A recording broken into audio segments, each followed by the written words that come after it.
بسم اللہ الرحمن الرحیم، شروع اللہ کے نام سے جو بڑا مہربان نہایت رحم والا ہے۔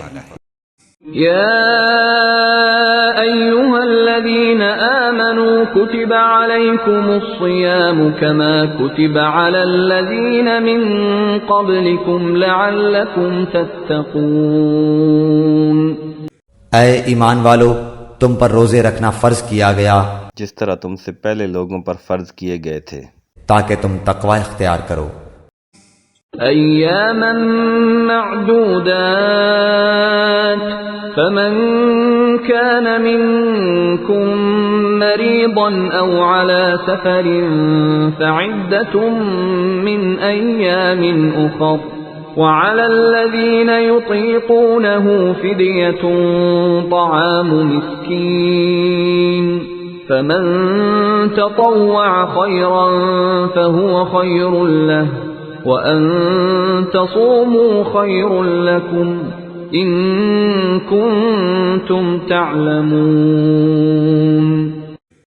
گنتی کے چند ہی دن ہیں، لیکن تم میں سے جو شخص بیمار ہو یا سفر میں ہو تو وہ اور دنوں میں گنتی کو پورا کر لے، اور اس کی طاقت رکھنے والے فدیہ میں ایک مسلمان کو کھانا دیں۔ پھر جو شخص نیکی میں سبقت کرے وہ اسی کے لیے بہتر ہے، لیکن تمہارے حق میں بہتر کام روزے رکھنا ہی ہے اگر تم با علم ہو۔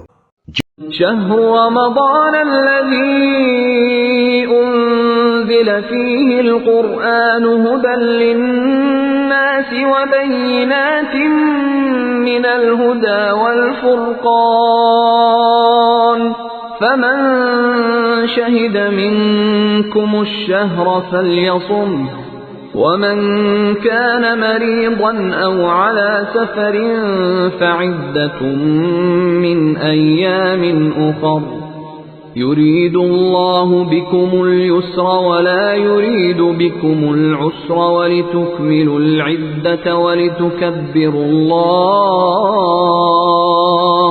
ولتكبروا الله على ما هداكم ولعلكم تشكرون۔ ماہ رمضان وہ ہے جس میں قرآن اتارا گیا، جو لوگوں کو ہدایت کرنے والا ہے، اور جس میں ہدایت کی اور حق و باطل کی تمیز کی نشانیاں ہیں۔ تم میں سے جو شخص اس مہینے کو پائے اسے روزہ رکھنا چاہیے۔ ہاں، جو بیمار ہو یا مسافر ہو اسے دوسرے دنوں میں یہ گنتی پوری کرنی چاہیے۔ اللہ تعالیٰ کا ارادہ تمہارے ساتھ آسانی کا ہے، سختی کا نہیں۔ وہ چاہتا ہے کہ تم گنتی پوری کر لو، اور اللہ تعالیٰ کے دی ہوئی ہدایت پر اس کی بڑائیاں بیان کرو اور اس کا شکر ادا کرو۔ وَإِذَا سَأَلَكَ عِبَادِي عَنِّي فَإِنِّي قَرِيبٌ أُجِيبُ دَعْوَةَ الدَّاعِ إِذَا دَعَانِ فَلْيَسْتَجِيبُوا لِي وَلْيُؤْمِنُوا بِي لَعَلَّهُمْ يَرْشُدُونَ۔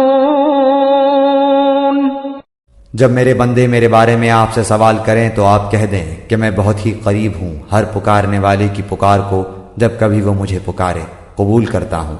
اس لیے لوگوں کو بھی چاہیے کہ وہ میری بات مان لیا کریں اور مجھ پر ایمان رکھیں، یہی ان کی بھلائی کا باعث ہے۔ أحل لكم ليلة الصيام الرفث إلى نسائكم هن لباس لكم وأنتم لباس لهن، علم الله أنكم كنتم تختانون أنفسكم فتاب عليكم وعفى عنكم، فالآن باشروهن وابتغوا ما كتب الله لكم، وكلوا واشربوا حتى يتبين لكم الخيط الأبيض من الخيط الأسود من الفجر، ثم أتموا الصيام إلى الليل، ولا تباشروهن وأنتم عاكفون في المساجد، تلك حدود الله فلا تقربوها، كذلك يبين الله آياته للناس لعلهم يتقون۔ روزے کی راتوں میں اپنی بیویوں سے ملنا تمہارے لیے حلال کیا گیا، وہ تمہارا لباس ہیں اور تم ان کے لباس ہو۔ تمہاری پوشیدہ خیانتوں کا اللہ تعالیٰ کو علم ہے، اس نے تمہاری توبہ قبول فرما کر تم سے درگزر فرما لیا۔ اب تمہیں ان سے مباشرت کی اور اللہ تعالیٰ کی لکھی ہوئی چیز کو تلاش کرنے کی اجازت ہے۔ تم کھاتے پیتے رہو یہاں تک کہ صبح کا سفید دھاگا سیاہ دھاگے سے ظاہر ہو جائے، پھر رات تک روزے کو پورا کرو، اور عورتوں سے اس وقت مباشرت نہ کرو جبکہ تم مسجدوں میں اعتکاف میں ہو۔ یہ اللہ تعالیٰ کی حدود ہیں، تم ان کے قریب بھی نہ جاؤ۔ اسی طرح اللہ تعالیٰ اپنی آیتیں لوگوں کے لیے بیان فرماتا ہے تاکہ وہ بچیں۔ ولا تأكلوا أموالكم بينكم بالباطل وتدلوا بها إلى الحكام لتأكلوا فريقا من أموال الناس بالإثم وأنتم تعلمون۔ اور ایک دوسرے کا مال ناحق نہ کھایا کرو، نہ حاکموں کو رشوت پہنچا کر کسی کا کچھ مال ظلم و ستم سے اپنا کر لیا کرو، حالانکہ تم جانتے ہو